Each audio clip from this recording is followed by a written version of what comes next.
Bueno, la idea es hablar un poquitito de la radioterapia, que es una especialidad tan árida, así la definió un colega, y me quedo con esa definición porque es verdad. Para el que no es radioterapeuta y el que no está en el tema, es una especialidad que se ve de lejos, no se sabe mucho lo que hacemos, el paciente va a radioterapia y vuelve, y qué pasó en el medio, mucho se pierde, así que la idea es un poco contarles qué es lo que hacemos, cómo y por qué. Bien, ahí ven la pantalla, ¿verdad?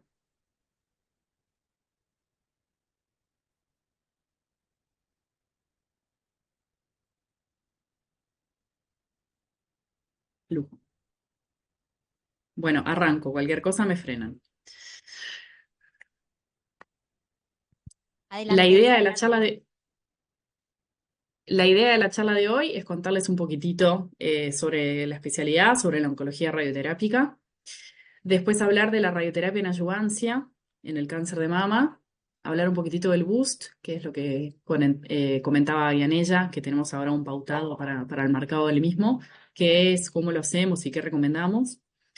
Y contarles un poco el avance dentro de la radioterapia en el tratamiento del cáncer de mama, cómo nos vamos animando a hipofraccionar. Después vamos a ver bien qué es eso y también cómo lo hacemos. ¿Qué es esta especialidad? Bueno, es una especialidad médico-quirúrgica y me gusta mucho aclararlo porque la parte quirúrgica muchos de los colegas desconocen, que también hacemos un trabajo en bloque quirúrgico, que colocamos fuentes radioactivas o empleamos radiación mismo dentro del bloque. Y es una rama de la oncología, como saben, la oncología se divide en la oncología médica, tratamientos sistémicos y la oncología radioterápica, en donde usamos radiaciones ionizantes, que son nuestro arma para tratar a los pacientes. Dentro de las radiaciones, hacerles un resumen nomás, hay dos tipos grandes para definirlas, que son las radiaciones ionizantes y las no ionizantes. Nosotros trabajamos con las ionizantes. ¿Por qué? Porque son las radiaciones que tienen la capacidad de generar un cambio en la célula. Así como generan un cambio en la célula normal, también lo generan en la célula tumoral. Y lo bueno es que la célula tumoral no tiene la capacidad de repararse y por eso se muere. Usamos rayos X, rayos gamma y partículas pesadas. Partículas como neutrones, después partículas alfa y partículas beta. Son los tipos de radiaciones que usamos para tratar a nuestros pacientes. Y las radiaciones no ionizantes son las que estamos expuestos todo el tiempo y todos conocemos, los infrarrojos, ultravioletas, radiofrecuencias, láser, microondas, que son radiaciones que no generan un daño celular en nosotros. ¿Cómo actúa la radiación ionizante a nivel de la célula tumoral? Bueno, mediante un daño directo o un daño indirecto. Cuando es un daño directo, la radiación entra en el núcleo y directamente rompe la doble hebra de ADN, que eso le impide totalmente a la célula repararse porque la ARN no tiene la copia de la hebra hermana para copiar y muere porque no logra repararse a través de este daño directo. Y después produce un daño indirecto, que es ioniza el agua del citoplasma de la célula, forma radicales libres, que esos radicales van a entrar al núcleo y van a generar un daño en el ADN de manera indirecta. Así que así trabajamos nosotros, con el daño directo, con el impacto directo o con el impacto indirecto para alcanzar a la célula tumoral. La radioterapia en el cáncer de mama. Ahora vamos un poquito más al tema. ¿Por qué la hacemos? Bueno, a mí siempre que doy una charla me gusta repasar que es como el estudio madre, es el metaanálisis de 10.800 pacientes que se estudió el beneficio de irradiar a una paciente luego de una cirugía conservadora y muestra un claro beneficio tanto en el control local como en la sobrevida global. Y con esto justificamos realmente cuando irradiamos la cirugía conservadora, este es como el estudio madre, publicado en Reino Unido. ¿Cómo lo hacemos? Bueno, vamos a ver un poquitito. La radioterapia lo que siempre intenta es irradiar poco volumen del cuerpo, ¿verdad? Porque todo lo que irradiamos lo podemos lesionar. Entonces la idea de la irradiación moderna es irradiar el menos volumen posible.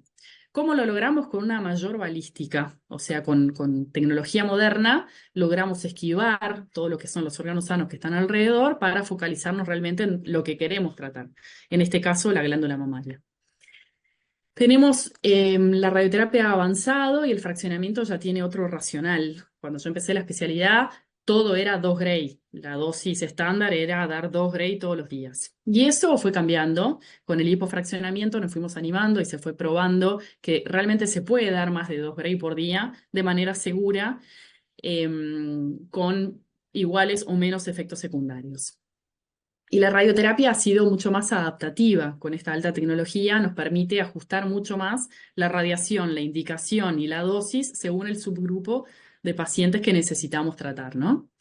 ¿Cómo lo hacemos? Tenemos un aparato que se llama acelerador lineal, que es el productor, digamos, de los fotones, que es la radiación ionizante, y el paciente va acostado en una camilla plana, y siempre destacamos que tiene que ser plana, porque cada día que se acuesta tiene que estar igualito milimétricamente. Si es una camilla acolchonada, el paciente va a cambiar su posicionamiento todos los días.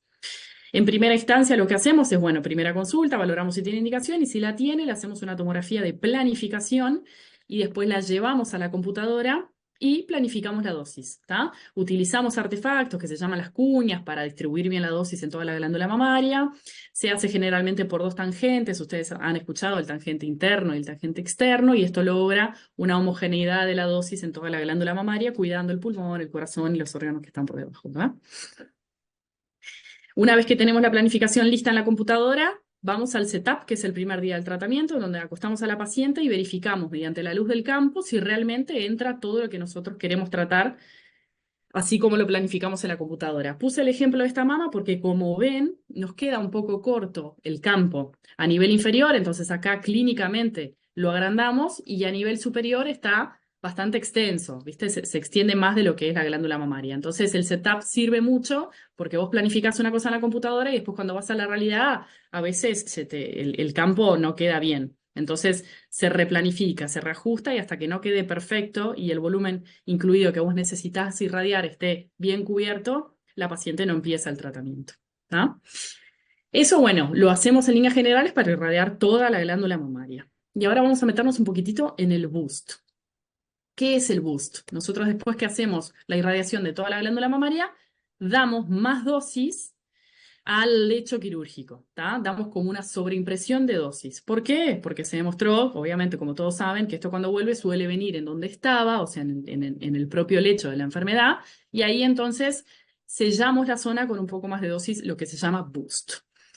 El boost ha ido cambiando la indicación. Antiguamente todas las pacientes con cirugía conservadora tenían indicación de hacerse el boost. Hoy en día ya no. Las guías de la NCCN, ASTRO, ESMO, St. Gallen se han ido adaptando a pacientes que realmente sean de mayor riesgo de recaída local, como las pacientes más jóvenes, de alto grado, con márgenes positivos, con invasión linfovascular, con un componente de carcinoma in situ extensivo, las que son ER2 positivos, con evasión extracapsular de ganglionar y demás.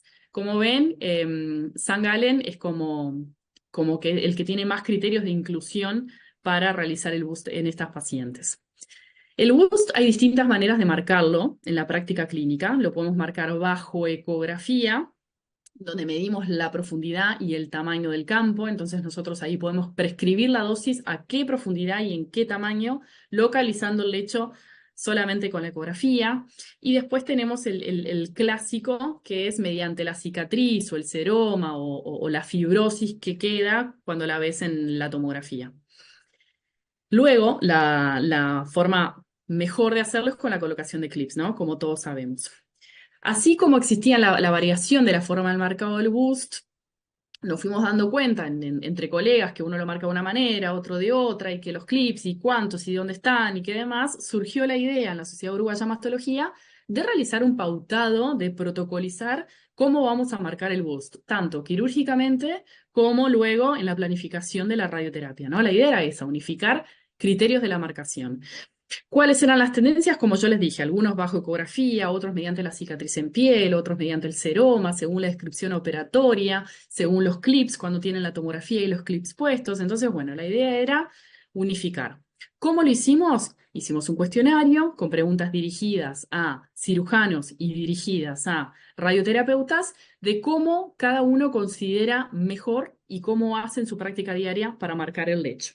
Preguntas, ejemplos fueron, bueno, ¿cuál es el número adecuado de clips que considera correcto? ¿De 6, 4, 6, 8, 5? Bueno, considera cada cirujano que es necesario, cuántos clips considera que son necesarios. ¿Dónde los coloca? Si realmente en la cicatriz, en el lecho real o en la proyección en profundidad hacia el pectoral, porque como sabemos, antiguamente había una creencia de que los clips migraban, entonces era mejor fijarlos en la proyección de la profundidad del pectoral y demás, lo cual a los radioterapeutas nos ha confundido mucho. Y otra pregunta era si el radioterapeuta incluye el seroma a la hora de marcar o no. Las recomendaciones que surgen en base a estas preguntas fueron, bueno, lo ideal, según lo que contestamos todos los colegas, es marcar el lecho quirúrgico mediante los clips. Eso es como lo ideal. No con la ecografía y no con la cicatriz que vemos en la tomografía, pero sí con la colocación de los clips intraoperatorios. ¿Cuántos clips se considera que es un número suficiente? Bueno, 5 sería como lo ideal que han respondido la mayoría de los colegas. 4 de ellos en el propio lecho del parénquima y 1 de ellos en profundidad. ¿Qué pasa con la oncoplastia? Bueno, ahí como todos saben, en la oncoplastia el lecho se desdibuja, ¿verdad? Puede quedar en otros sectores y demás, y ahí la recomendación es describir minuciosamente en el procedimiento quirúrgico el tamaño del tumor, la localización, que se coloquen los clips y la técnica del cierre y demás, cosa que nos ayuden después a los radioterapeutas a ubicar el lecho real en donde estaba. Eso por un lado, hablando del busto. Ahora, para seguir sobre la radioterapia convencional a nivel de toda la glándula mamaria, vamos a hablar del hipofraccionamiento. Como ustedes saben, antiguamente una paciente para un tratamiento de adyuvancia al cáncer de mama tenía que venir al menos 25 días de corrido, ¿no? Y después el boost eran 7 días más, o sea que la paciente estaba 33 días en equipo. Luego se estudió que se puede ser un poco más osado, entre comillas, y dar más dosis de radiación por día, cosa que es equivalente a los 33 días que se hacía antiguamente, y la paciente viene menos días al equipo, ¿tá? Con igual tolerancia e igual efectividad. El hipofraccionamiento consiste en eso, en dividir la dosis total en menos fracciones con mayores dosis por día. Entonces, en vez de dar solamente 2 Gray, podemos dar 2.65 hasta 5.2 Gray por día, ¿tá? Con iguales resultados, iguales toxicidades, e incluso mejores. Las pacientes presentan menos radiodermitis cuando hipofraccionamos. La historia del hipofraccionamiento arranca en el 2011, en las guías de Astro y en la reunión de San Galen, en donde dicen, bueno, sí, podemos hipofraccionar, pero con cautela solamente a las pacientes de muy bajo riesgo, T1, T2, que no hayan recibido quimio, luminales, ganglios negativos, mayores de 50 años. Durante unos años esas fueron las indicaciones a qué pacientes se podían hipofraccionar, solamente a ellas. Y eso fue basado en 2 grandes estudios, uno del Reino Unido y otro canadiense, el de Whelan, que estudia lo que es el control local y la libre progresión de la enfermedad y la sobrevida global, haciendo el hipofraccionamiento, comparándolo con el fraccionamiento estándar de los 2 Gray por día. Y los resultados fueron muy buenos, fueron que radiobiológicamente es equivalente, es lo mismo, y con ventajas, que tenían menos radiodermitis y además la paciente viene menos días al tratamiento, ¿no? Lo cual baja de 33 a 19. Luego, ya en el 2018, en Astro sale publicado que no solo a las de muy bajo riesgo se podía hacer el hipofraccionamiento, sino que acá ya empiezan a decir que, bueno, que el tamaño ya no importa, que ya podían ser de cualquier tamaño, que si habían recibido quimio o no, no había problema, que el volumen de la mama tampoco había inconveniente, y empiezan a aumentar la cantidad de pacientes que pueden entrar en el protocolo de hipofraccionamiento. Después, ¿qué pasaba en las mastectomías?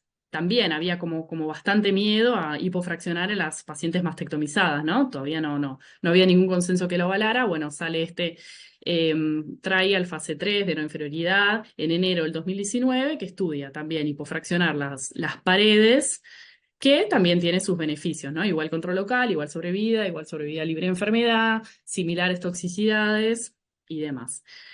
Después, el mismo año, en el 2019, Mina Moran saca una publicación en donde ya ella incluye todo tipo de pacientes mastectomizadas o con cirugías conservadoras, ganglios positivos, negativos, menores de 50, que hayan recibido o no quimioterapia, las grado 3 y demás, y dice, bueno, ahora el hipofraccionamiento tiene que ser el estándar, la evidencia de nivel 1 tiene que ser el hipofraccionamiento.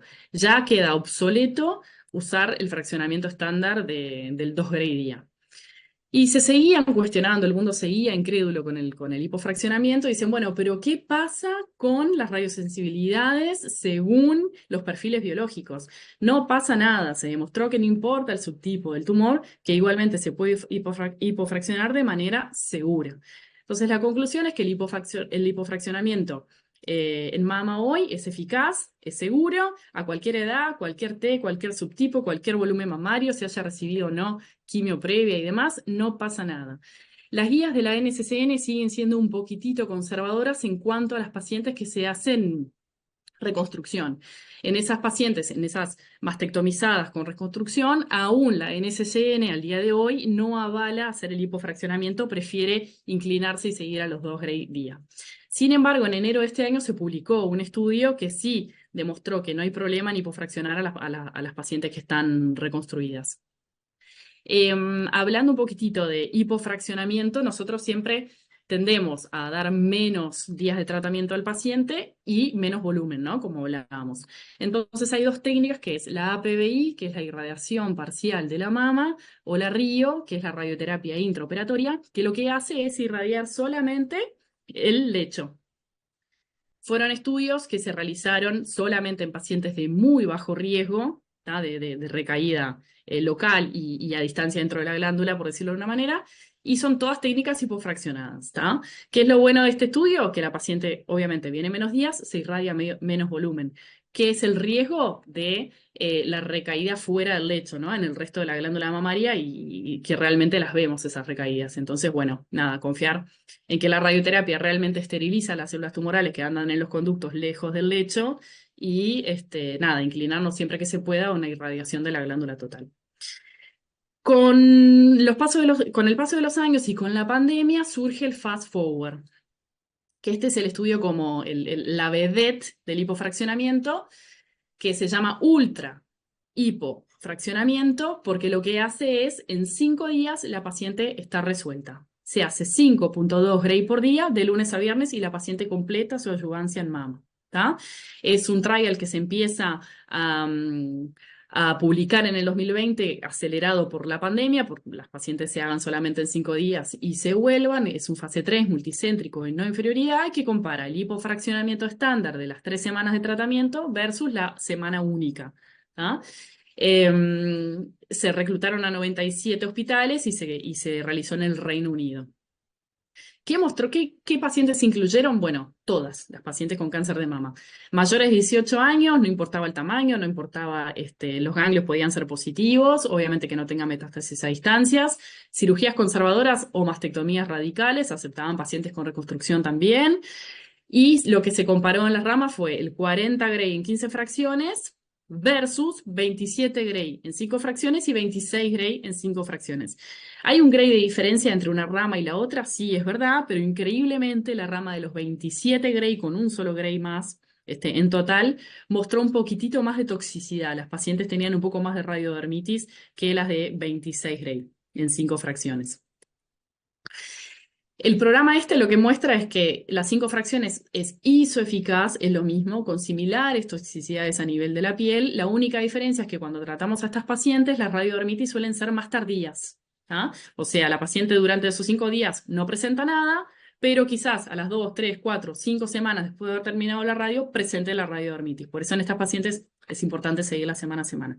Lo que quería contarles es que este año empezamos a aplicar este tipo de radioterapia ultra hipofraccionada en el Hospital de Clínicas. Hicimos un protocolo nuestro propio, en donde lo adaptamos un poquito del fast forward original de Reino Unido, y fuimos un poquitito más cautelosos a la hora de la inclusión de la población.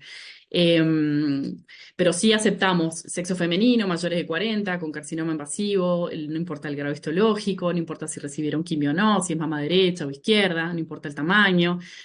Y lo único que estamos haciendo es, como tenemos una curva de aprendizaje, hoy en día tratamos solamente 2 pacientes bajo este protocolo aún, porque ya si es mama izquierda preferimos excluirla por el tema del corazón. Queremos como que agarrar más práctica y estar más holgados en este tema, como para seguir incluyendo aún más pacientes. ¿tá? Es una técnica que lo que requiere es una planificación mucho más precisa y una dosimetría en vivo, que es conectarle unos electrodos a la paciente para ver realmente in vivo qué dosis es la que está recibiendo, ¿tá? Es una técnica que si bien es más corta en tiempo, adentro del equipo la paciente está más tiempo y lo requiere mucho más trabajo del equipo, ¿no? De los técnicos, del físico, del médico, en el posicionamiento, en la medición de la dosis.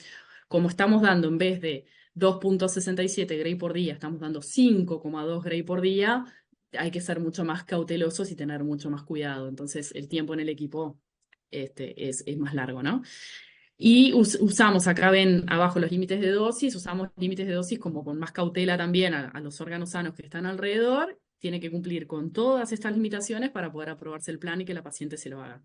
Estas son fotos de la primera paciente que realizamos en el Clínicas. Ahí estamos haciendo todas las mediciones, colocando el inmovilizador en el equipo para que la paciente se acueste siempre igualita. Se hacen checks todos los días, se le hace una placa para corroborar que esté acostada siempre igual. Y acá les quería mostrar el primer caso nuestro, que es esta paciente. La mama el primer día de tratamiento, la mama a las 2 semanas después de haber terminado la radioterapia, ustedes ven que tiene una radiodermitis ahí que descama la piel, es una radiodermitis grado 1, y esto es 2 semanas después. Lo que puede aumentar también es el edema en la piel, que ustedes ven que en realidad ya trae un edema de base, que se ve un poquito más aumentado a las 4 semanas después de haber terminado la radioterapia, pero fue una tolerancia realmente excelente. Es una radiodermitis bastante despreciable que con crema hidratante se solucionó sin ningún problema. Bueno, eso era un poquito lo que quería contarles y si tienen alguna pregunta, a las órdenes.